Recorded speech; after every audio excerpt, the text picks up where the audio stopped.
Surah An-Nisa surah keempat ayat 43.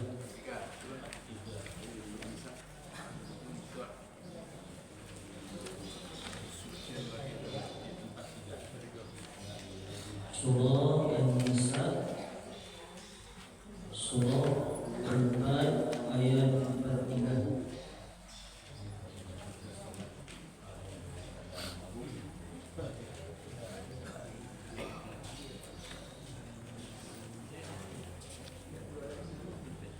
Surah An-Nisa surah keempat ayat 43.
Bismillahirrahmanirrahim. Assalamualaikum warahmatullahi wabarakatuh. Waalaikumsalam warahmatullahi wabarakatuh. Alhamdulillah, alhamdulillah rabbil alamin, wassalatu wassalamu ala asrafil anbiya'i wal mursalin wa ala alihi washabihi wa rasulillahi ajma'in. Asyhadu an la ilaha illallah wa asyhadu anna Muhammadan abduhu wa rasuluh la nabiyya ba'd. Pertama dan utama sekali, marilah kita mengucapkan puja beserta puji syukur kehadirat Allah yang mana pada subuh kali ini kembali kita diberi oleh Allah nikmatnya, rahmatnya serta karunia-Nya, sehingga pada subuh ini kita kembali dapat melangkahkan kaki dan mengayunkan tangan menuju masjid yang sama-sama kita cintai ini, yakninya untuk melaksanakan aktivitas kita sebagai umat Islam, yaitu melaksanakan sholat subuh secara berjamaah. Dan alhamdulillah sudah kita lanjutkan dengan membaca Al-Quran secara bersama. Kemudian insyaAllah sebentar lagi akan kita tambah ilmu kita untuk persiapan kita hidup yang akan datang, yaitu kehidupan akhirat kelak. Mudah-mudahan dengan selalu semangat dan motivasi bagi diri kita masing-masing untuk hadir untuk melaksanakan acara subuh mubarakah ini, mudah-mudahan semakin diperkokoh oleh Allah keimanan dan ketakwaan kita.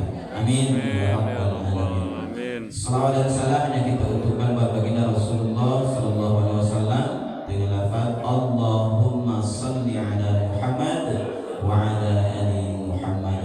Bapak-bapak, ibu-ibu dan jemaah Masjid Baitur Rahim Shalah Nurul Ikhlas Shalah At-Thaibah yang sangat kita banggakan. Baiklah Bapak dan Ibu dan jemaah, langsung saja kita masuk ke acara kita pada subuh hari ini, tausiah ilmu agama yang akan disampaikan oleh Buya kita, Buya Haji Khairuddin Al-Imami. Mudah-mudahan sampai sebelum Ramadan ya Pak ya, mudah-mudahan beliau bisa bersama kita. Amin. Langsung saja kepada Buya kita, persilakan.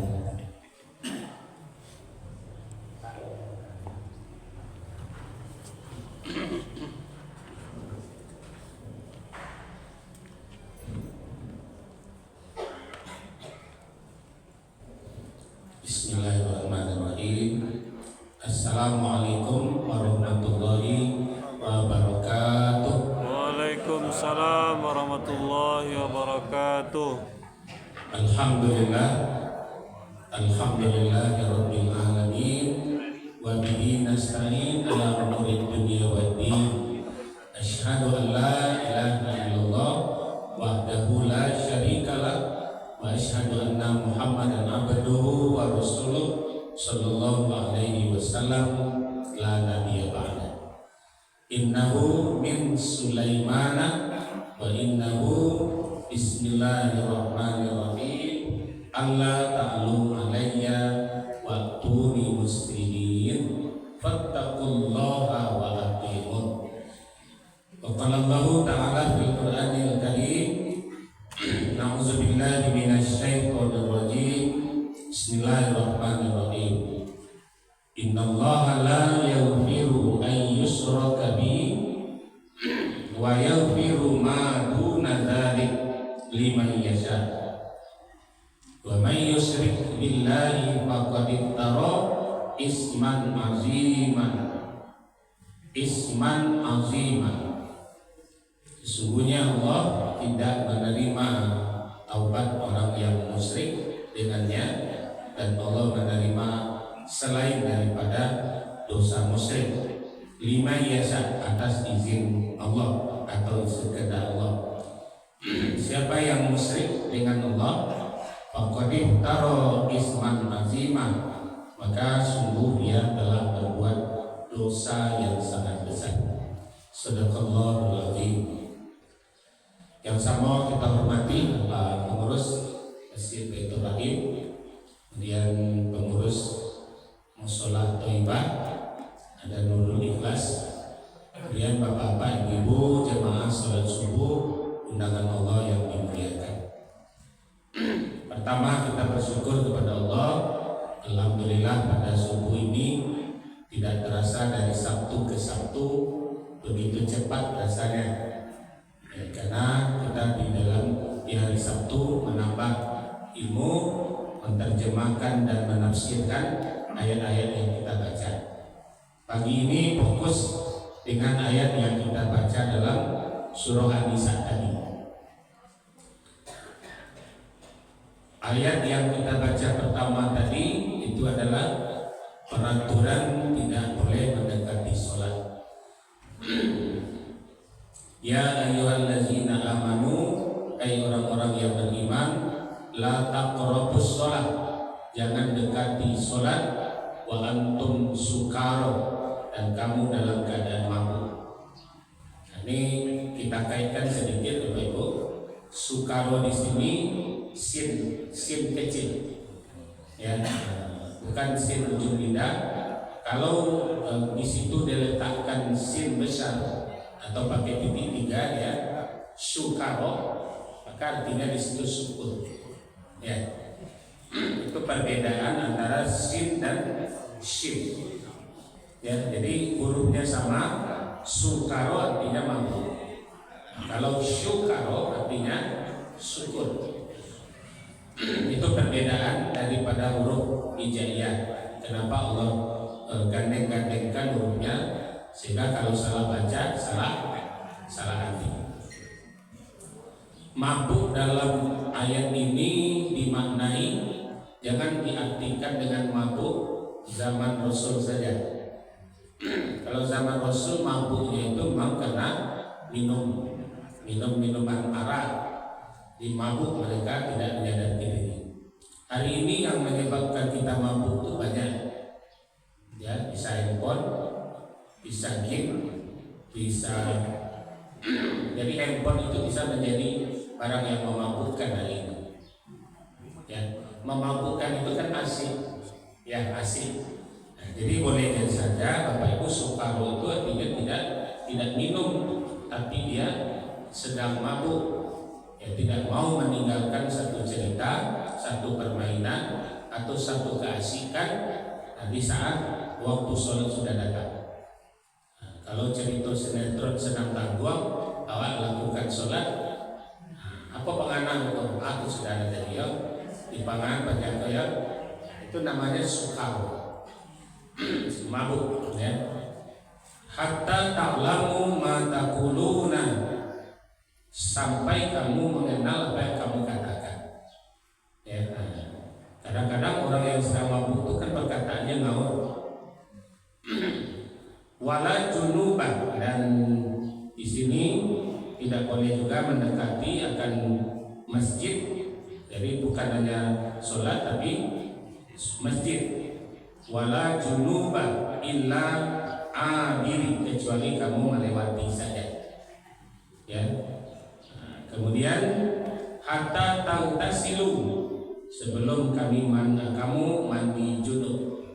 Mandi junub sudah kita ketahui diawali dengan berwudu, kemudian menyiram sekujur tubuh, diawali dengan bagian kanan, kiri, kemudian dari kepala.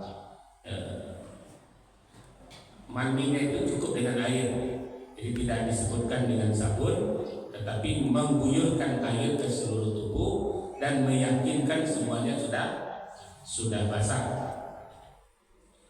Wa in kuntum mardo, dan jika kamu dalam keadaan sakit, au ala safar, atau dalam keadaan berjalan atau perjalanan, au jaa ahadum minkum, dan tidak mendapatkan kamu akan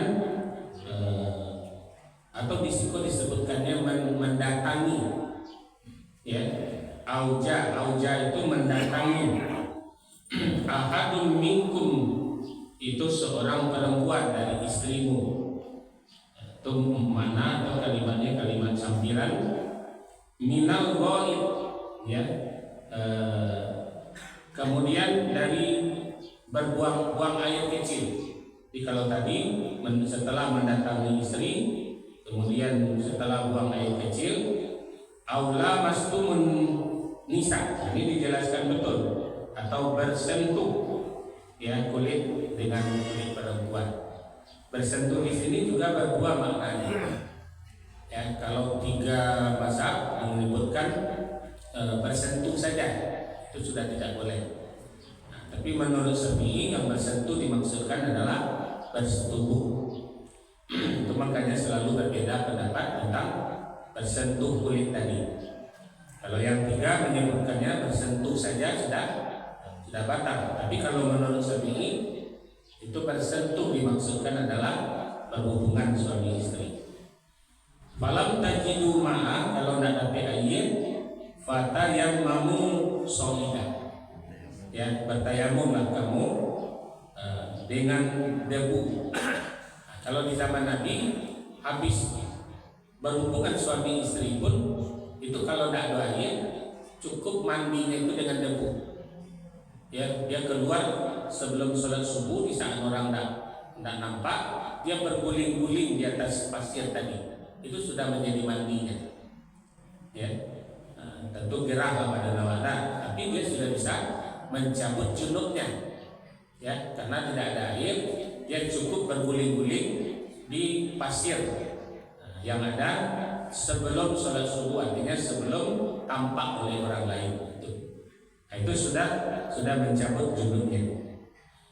Famsahu biwujuhikum wa aydikum. Ini untuk tayamum tadi. Jadi untuk tayamum itu cukup usap wajah dan tangan. Jadi tidak yang lain. Jadi 2 saja yang akan diusap.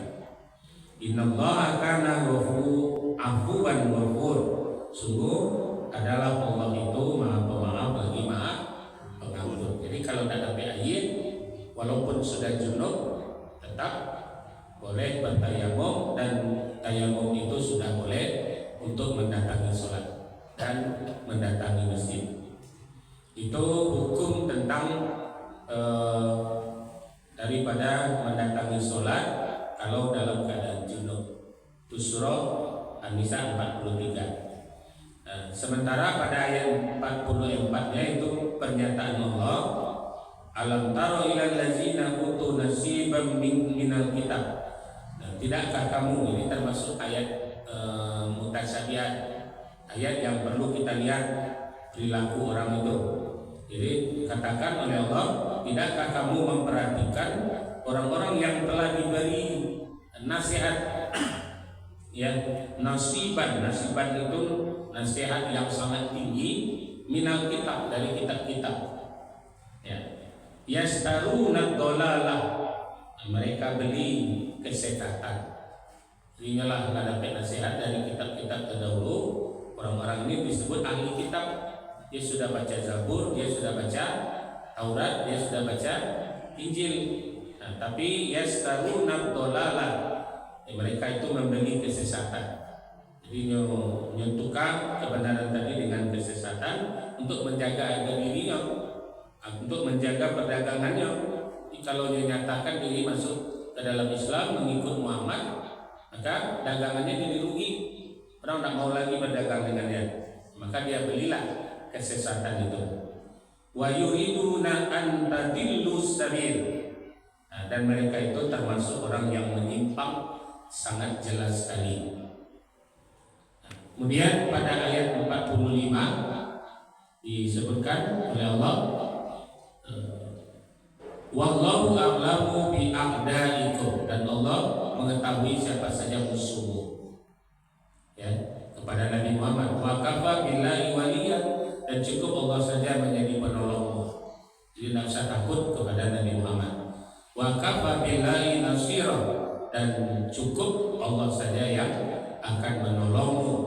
Jadi wali artinya pendamping, atau disebut juga pelindung, ya.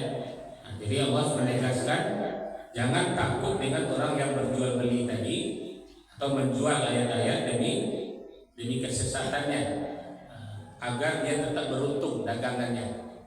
Kemudian kata Allah, Allah sudah tahu siapa yang menjadi musuhmu. Ya, kemudian wa kafa billahi waliya, dan cukup Allah saja yang menjadi penolong atau pelindung. Wa kafa billahi nasir, nasir artinya penolong. Pada ayat ke-46 dapat kita ambil di situ kebiasaan orang-orang Yahudi. Ya, orang-orang Yahudi yang suka pamer, kalau membantu itu pamer. Kok dari apa? Namun bagi Allah disebutkan di sini waro'ina layya. Ya, waro'ina itu artinya iko dari aku, iko dari kami. Ya, nah, nanti nisbatnya waro'ina ini ke ayat surat Al-Baqarah 271. Ya, tujuannya untuk mengatakan ini dari kami bukan untuk dia, tapi untuk memotivasi orang lain supaya ikut. Nah, jadi maknanya di sini ro'ina itu boleh dilakukan selama tujuannya untuk memotivasi orang lain. Ya, Al-Baqarah 271 sampai 274 kan itu yang dibahasnya. Nah, di sini ayat 46 ini menyebutkan bahwasanya kebiasaan orang Yahudi itu justru itu. Sebelum tahu orang seluruhnya itu belum berhenti lah. Eko dari ada dari gua, aku mau membantu mah.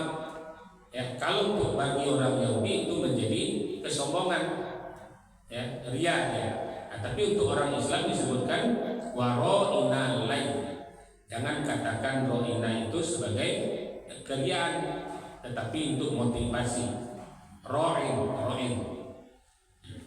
Kemudian Bapak Ibu, di dalam 46 itu banyak sekali penafsiran yang diberikan oleh Allah.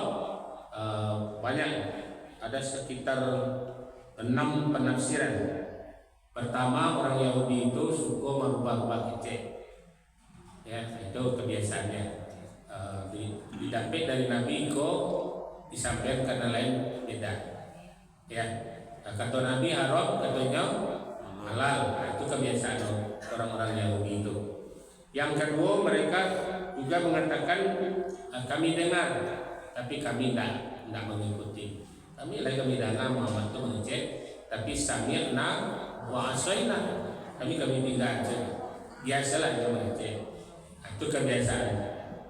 Sementara untuk umat Islam sami'na wa ata'na. Ya, pada ayat 46 itu kami mendengar dan kami mentaatinya. Itu perbedaan antara Yahudi dengan kita.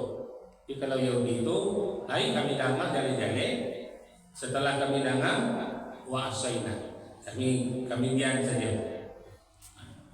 Kemudian Bapak Ibu, pada ayat berikutnya, di ayat yang ke 48, nah itu perlu sekali kita pegang untuk kita agar pede dalam berumudiah.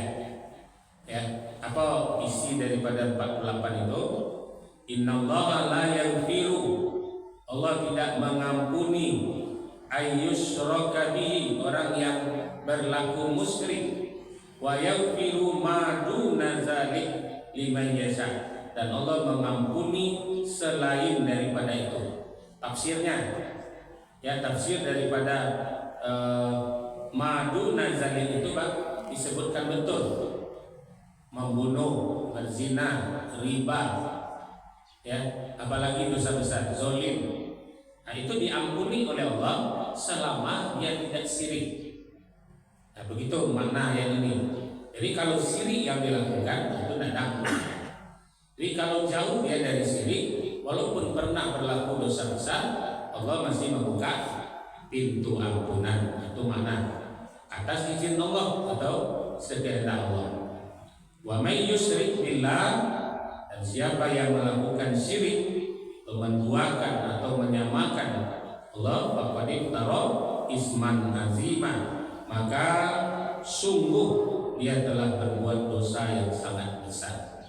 Nah, ini peluang nih Bapak Ibu yang biasa dibahas oleh kaum tasawuf, bahwasanya sebesar apapun dosa kita, Allah masih menerima kecuali syirik. Nah, itu saja pengecualiannya. Itu pada ayat ke-48. Innallaha la yaghfiru an yushraka bihi wa yaghfiru ma duna dzalik. Kemudian pada ayat 49 kembali ada ayat mutasyabihat. Apa ayat mutasyabihat? Ayat yang diawali dengan alam taro. alam yaro. Itu ayat mutasyabihat. Alam taro ilal ladzina yuzakkuna anfusahum. Di mana dikatakan tidakkah kamu memperhatikan. Jadi kalimat memperhatikan atau tidak memperhatikan itu adalah itu ayat kauniyah. Ayat mutasyabihat. Tiga ayat itu. Ayat mutasyabihat, ayat muhkamat, ayat kauniyah. Ya, nah, kalau mutasyabihat perlu kita melihat bukti-buktinya dulu. Nah, ayat muhkamat jelas. Aqimis shalah wa atuz zakat. Ku anfusikum wa ahlikum nar, itu hukum. Ya. Kemudian dikatakan juga pada banyak hukum-hukum ayat yang disebutkan itu ayat muhkamat. Sedangkan ayat kauniyah dia tidak berhenti turun. Ya, ayat kauniyah itu sampai hari ini masih turun dia. Kecelakaan itu termasuk ayat kauniyah. Banjir, musibah berulang-ulang itu ayat kauniyah. Diperlihatkan kepada kita. Jadi di sini disebutkan kebiasaan orang Yahudi, ya, alam taro ilal ladzina yuzakkuna anfusahum. Itu lihatlah, orang Yahudi itu merasa dirinya lebih suci. Ya, itu maksudnya pede bana yang maksudnya tidak akan masuk neraka dong. Kalaupun ambo dimasukkan neraka katanya melainkan sebentar saja. Berani yang mengatakan itu kan orang Yahudi itu. Jadi yuzakkuna, mereka itu merasa suci sekali. Balillahu yuzakki, kata Allah. Nah, sebenarnya Allah mensucikan akan siapa? Mayyasha, orang yang dikehendaki. Ya, orang Islam pun kalau dia sudah berusaha kemudian sebelum dikehendaki oleh Allah menjadi orang suci, belum bisa juga. Apalagi orang Yahudi yang tidak beriman, kerjanya musyrik, mengaku-ngaku menjadi orang yang suci.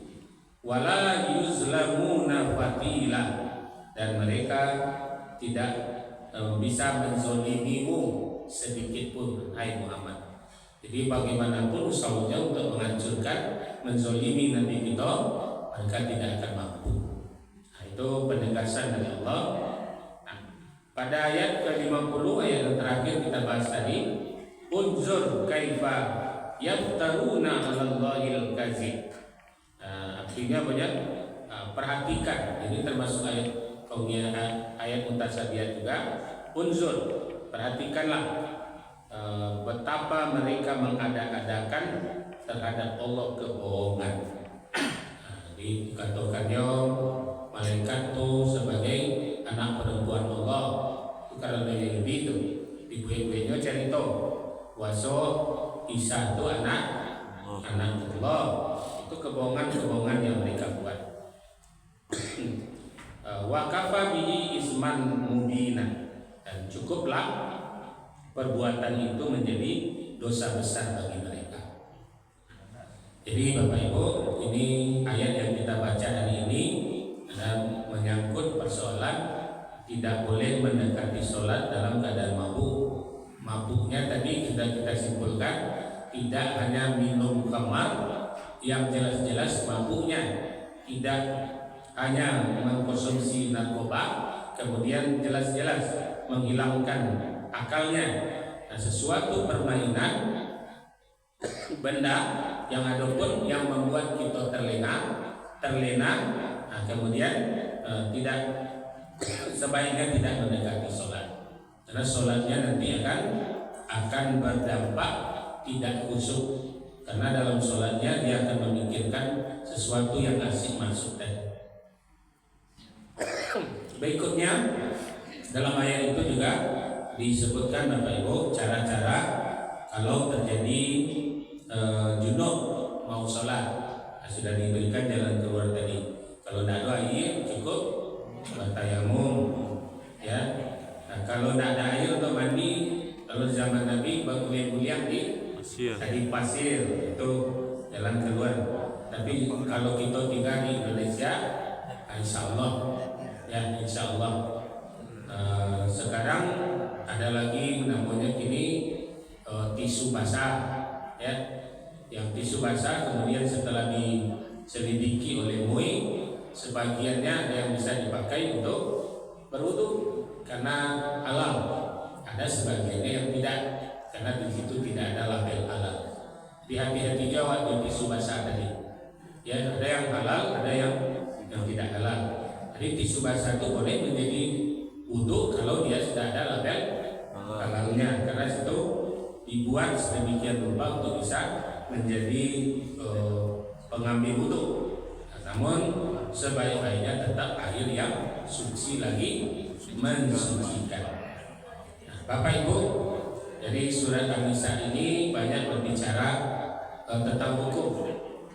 Kebalikan dari 43 ini dari 43 kita runut ke belakang, ada 34 yang kemarin Ibu baca, itu penegasan tentang ar-rijalu qawwamuna 'alan nisa. Itu laki-laki itu adalah pemimpin untuk perempuan. Itu hukumnya yang kita baca kemarin. Bima faddalallahu ba'dhum 'ala ba'd. Karena memang laki-laki itu jiwanya, fisiknya melebihi daripada fisik laki perempuan atau melebihi. Wa bima anfaqu min amwalihim, dan dengan harta-harta mereka akan membiayai akan istri-istri mereka. Fasolihatu qanitatun hafizatun lil ghaib, itu hukum tentang laki-laki menjadi pemimpin bagi wanita. Kalau terjadi persengketaan di situ, apa jalan keluarnya? Dalam An-Nisa 34 itu. Nah, ini bertolak belakang sekarang dengan HAM KDRT. Ya, kita baca di ayat ini, kalau terjadi perselisihan antara dua suami istri, maka disebutkan dalam An-Nisa ini wallati takhafuna nusuzahunna, khawatir engkau akan perempuan-perempuan yang kamu khawatirkan akan nusuk. Nusuk itu berbuat maksiat, ya. Kalau tidak dipenuhi kebutuhannya oleh laki-laki, dia akan berbuat nusuk, ya. Itu laki-laki itu harus bertanggung jawab. Itu makanya laki-laki bertanggung jawab akan dosa ibu, dosa istrinya, dosa anak perempuannya. Ibu tidak dituntut dosa suami. Nah, itu disebutkan di sini. Bahwasanya wallati takhafuna nusuzahunna fa'izuhunna wahjuruhunna. Jadi laki-laki itu harus memenuhi kebutuhan istrinya dari sandang pangan papan, agar istri tidak melakukan nusuk. Ya, nusuk itu artinya berbuat maksiat untuk mendapatkan yang ia inginkan. Itu nusuk namanya. Nah, jadi tanggung jawab suami itu melindungi agar istrinya tidak jatuh ke situ. Bapak Ibu, banyak kalau perlu kita surah An-Nisa 34 itu asbabun nuzulnya seorang perempuan yang mengaku kepada Nabi bahwa ia telah ditampar oleh suaminya. Kan di situ kan dibolehkan tadi kan, ya. Maka ketika itu beliau kemudian mempersilahkan perempuan itu melakukan qisas. Ya, qisas itu apa? Membalik tamparannya kepada suaminya atas tamparan tersebut. Lalu turunlah ayat ini. Bahwasanya dalam riwayat lain disebutkan perempuan tersebut menghadap Rasulullah bersama suaminya berdua-dua. Jadi kalau zaman ini Bapak dan Ibu, surat An-Nisa ini banyak menjadi persoalan. Ya, persoalan namanya KDRT, karena hukum undang-undang negara kita kadangkala tidak mendukung akan ayat-ayat Al-Quran. Barangkali itu Bapak Ibu tambahan kajian kita pada hari ini. Terus kita simak, kita baca surat An-Nisa ini sangat banyak masalah hukum, ya, masalah hukum. Kalau awalnya tadi surat An-Nisa ayat 11 itu masalah waris, Ya, 11, 12 itu masalah waris.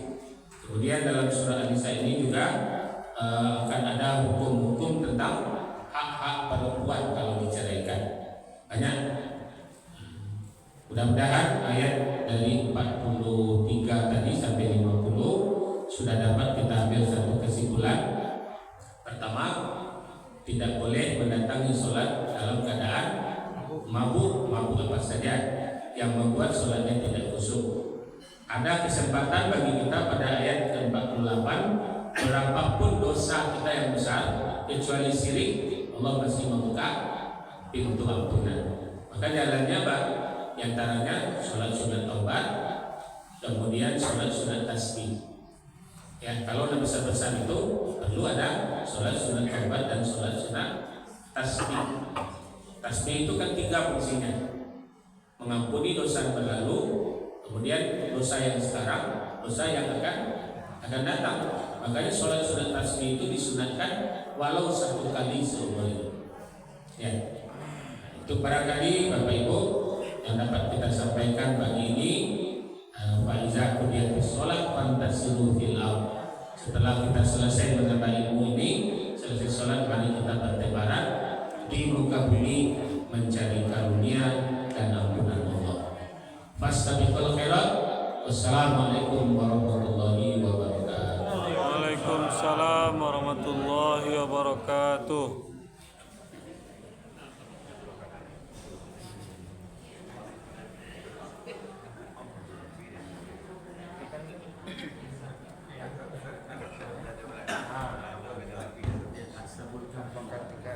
Terima kasih kita ucapkan kepada pihak kita yang sudah menyampaikan ilmu agama kita bersama.